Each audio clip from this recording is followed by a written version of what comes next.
Hello, everyone. My name is Jason Ganley, and I'm with Mitsubishi Electric.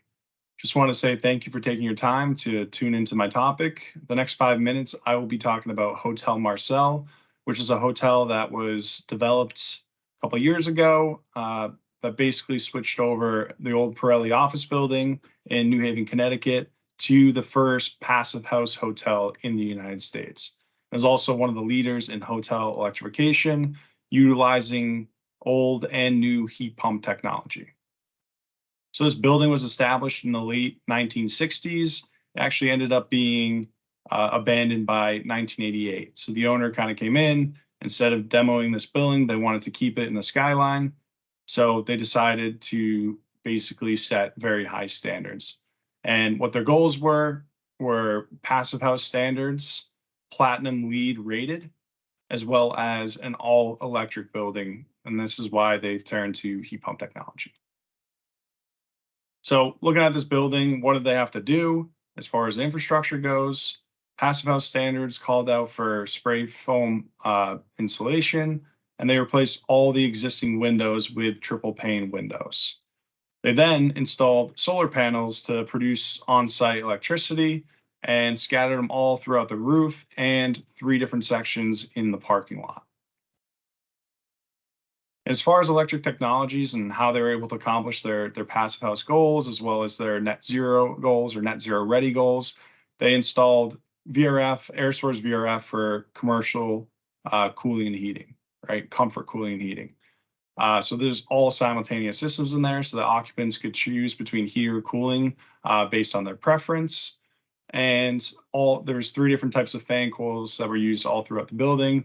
The one-way ceiling cassette was installed in every single hotel room itself, the 165 hotel rooms that this hotel developed. So as soon as you walk in, you can feel the cooling and heating that way. And then the 4-way ceiling cassettes and the ducted units were installed in all of the common spaces. So as far as ventilation goes, typically, you're going to have some kind of DOAS or ERV system with, gas-fired, for heating, or, a boiler producing hot water. To get to an electric solution, what they had to do was select passive house ERVs, and they went with a heat pump coil option where they used air source VRF, rated down to low ambient temperatures, down to -13, as well as the high efficiency that, VRF comes with, sized up the coils, had a linear expansion valve connected to each coil, and then was able to provide cooling and heating to the space, treating that outside air to bring in fresh air to the building. And lastly, domestic hot water. They were able to use Mitsubishi's Heat2O or QHV systems, which is a CO2 domestic hot water heat pump on a centralized level. They split it up into 2 different sections, one system feeding the top floors and one system feeding the bottom floors. These heat pumps are also built in with low ambient operation, so these are the sole source of domestic hot water for the whole building, as well as the air source commercial VRF is the sole source of heat for the full building. Everything's electric. As far as how these operate, you have a bunch of heat pumps outside. All the CO2 is contained inside the air source condenser, and then you have 2 pipes running inside to a heat exchanger. To protect the water piping, you can either use 30% glycol or use heat trace, whatever is preferred.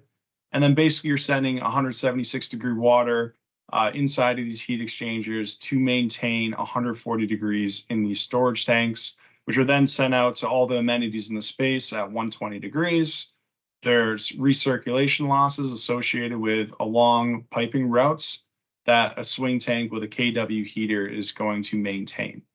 Now, what you're sizing for is peak demand throughout that day. So 5:30 a.m. to 8:30 a.m., you're really going to see a high draw on the system. A lot of people are showering at that time. So that is really what you're sizing it for. And you're sizing it based on, storage tanks, right? The heat pumps, how much capacity you need at the design temperature you have, and designing how long you expect these heat pumps to run. The GM of the hotel said he's not heard one complaint, and this is a great way to electrify any kind of commercial building, domestic hot water system. And that's all the time I have. I've included a link to Hotel Marcel, the video. It's an 8-minute video that gives you a better understanding of the hotel and some good guest speakers. Again, thank you for your time. Appreciate it.